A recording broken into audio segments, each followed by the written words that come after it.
Hi everybody, this is Saad for the Sad Truth.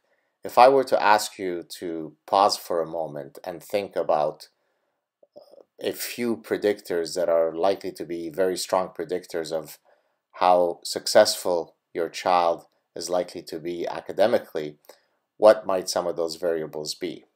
Take a second and think about it. Well, of course, maybe the first thing that you might think of is, well, just the child's innate intelligence. All other things equal, you might think that one's intelligence is likely to affect how well they perform in school. And of course, that makes perfect sense. But what about some environmental factors? Are there things in one's environment, things outside of themselves, that might affect the trajectory, the educational trajectory of an individual? And so there is a finding that I have often heard mentioned, and I've referred to it myself. It's one of those findings that you constantly hear about. But I decided to actually track down the literature that is at the root of that particular finding. Before I give it away, let me just give you a bit of a background on the particular study that I'm going to refer to today. So this was a paper that was published in the journal Social Forces in 2014 by Evans, Kelly, and Sikora. I will put up the link to the article at the bottom of the YouTube clip. And in the paper, what they basically did is they looked at data from 42 nations. Now, these 42 nations, vary on all sorts of measures on which societies typically might differ on. And so it really is quite a nice cross-cultural sample. And what they did is they looked at various factors that affect a child's performance. Specifically, they looked at something called the PISA score, which, I won't get into the details here, but it's one way to measure the academic performance of your child, which relates to, for example, their reading ability and so on, which then correlates to other downstream effects like how well they do in mathematics and so on.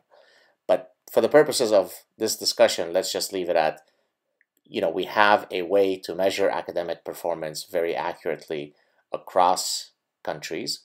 And then what these researchers are going to do is they're going to look at a set of variables that might serve as strong predictors of a child's academic performance. Well, what they found, let me just get to the bottom of it. This is quite extraordinary. Of course, the first thing that they found is that family background has a very strong influence. As a matter of fact, stronger than a country's GNP, right, the gross national product. So the family background is very, very powerful predictor of how well your child does. Now you might say, well, what is family background? In this case, they measured family background using 4 variables, one of which is the one that I really want to focus on today. So number 1, the number of books that are available in the parent's home. Number 2, the parents' education, which is one you probably could have intuitively guessed. Number 3, the occupation of the parents. If the parents are professors, all other things equal, it's probably likely that they are, more prone to push their children to excel academically than if the parents, were bus drivers. Not to denigrate, of course, bus drivers, but occupational status and just the occupation in general correlates with your children's academic success. And then the 4th family background variable was wealth. So we know that these 4 variables combined, turns out, have a very, very strong effect on a child's academic success across 42 countries. But then the next analysis is the one that's really interesting.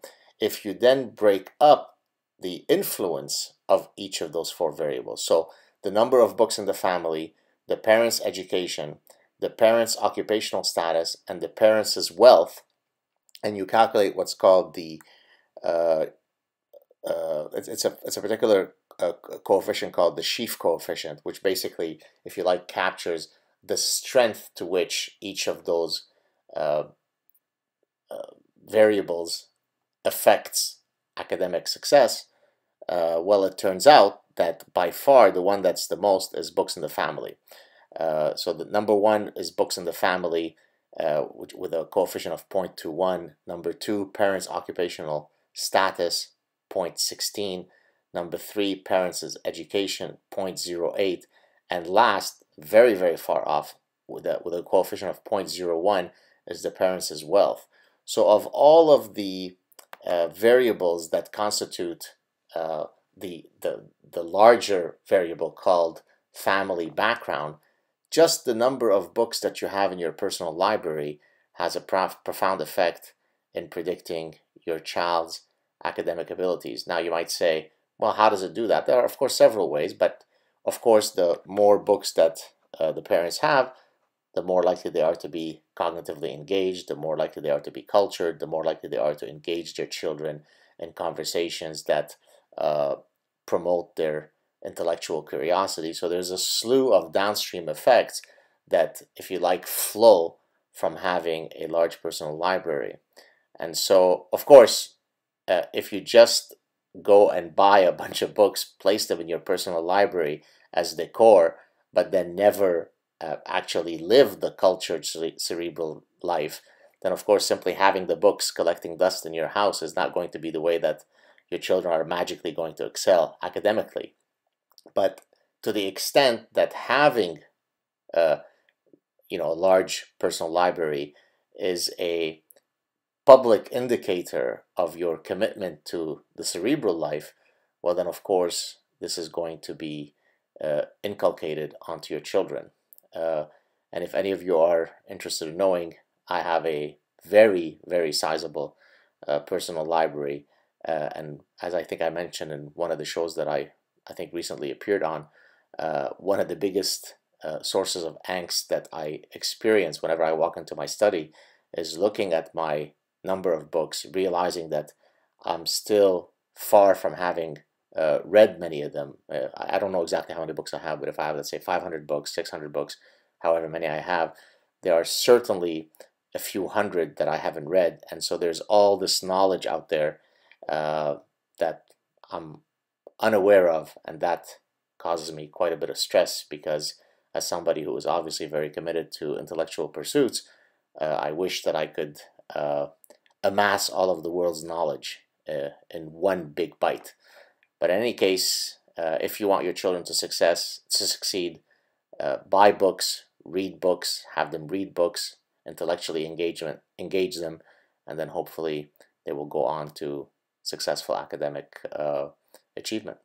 There you have it, folks. I hope you're having a good Sunday. I'll talk to you soon. Next week, by the way, don't forget, on Wednesday at 4:30 p.m. Eastern, I will be appearing in front of the Canadian Parliament to testify regarding Bill C-16, which deals with gender identity and gender expression.